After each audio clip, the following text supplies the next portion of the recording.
Almost every summer, forest fires take a heavy toll of New Zealand's bushlands and forestry plantations. These fires ranged the countryside, destroying private property and thousands of acres of bush and forest. Another national disaster like this can be avoided only by the greatest care on the part of every one of us.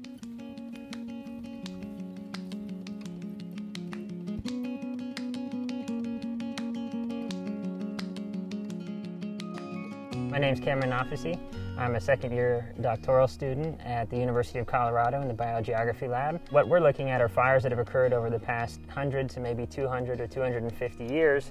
And essentially what we're interested in looking at is how the vegetation here has responded to those fires and how is it recovering from those fires. Fire is a landscape process, and what we're interested in is in trying to catch the variability or the heterogeneity of the impacts that fire has. Fire is never sort of monotypic. It doesn't ever create just one effect all over the landscape. And so when we get into these areas, we need to take very detailed records of what we actually find here. And so we are going through and doing that in a number of sites throughout New Zealand.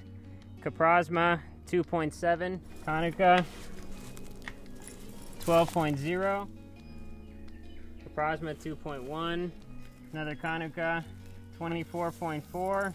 The big story here in New Zealand is that humans have had a very large role to play in wildfire in both the North and the South Island here. And that includes both the indigenous Maori populations that were here and the European settlers that came afterwards, both of whom burned quite a lot.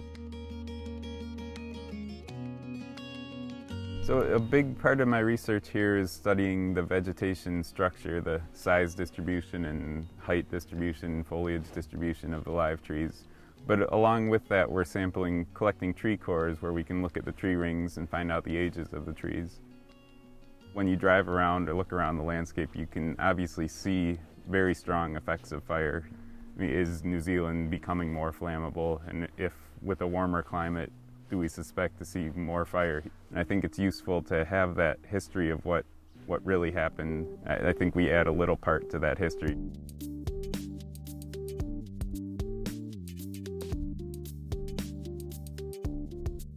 Every day is different, really. I think that's what's cool about projects like this. New Zealand's a very interesting place because there wasn't any human habitation as far back as 800 years ago.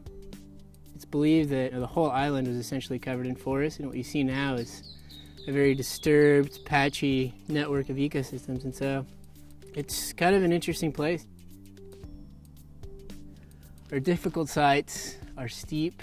Sometimes we have to do some crazy acrobatics through trees or climb up and grab onto whatever we can. Live Conica 31.9. I'm an undergraduate research assistant, and so I help Alan and Cameron do all of the sampling. This has been a great opportunity for me. It's experienced a different ecosystem that's absolutely the opposite of what I would have experienced in Texas, and so I've learned a lot. Will wildfire continue to happen here, or will it not? And why was New Zealand a land that had so little fire before people arrived, and yet then has had so much, and the impacts have been so severe and so obvious on the landscape today? So under a changing climate regime, if it's more likely to burn again in the future, how is that likely to affect the future trajectory of fire and wildfire impacts here in New Zealand?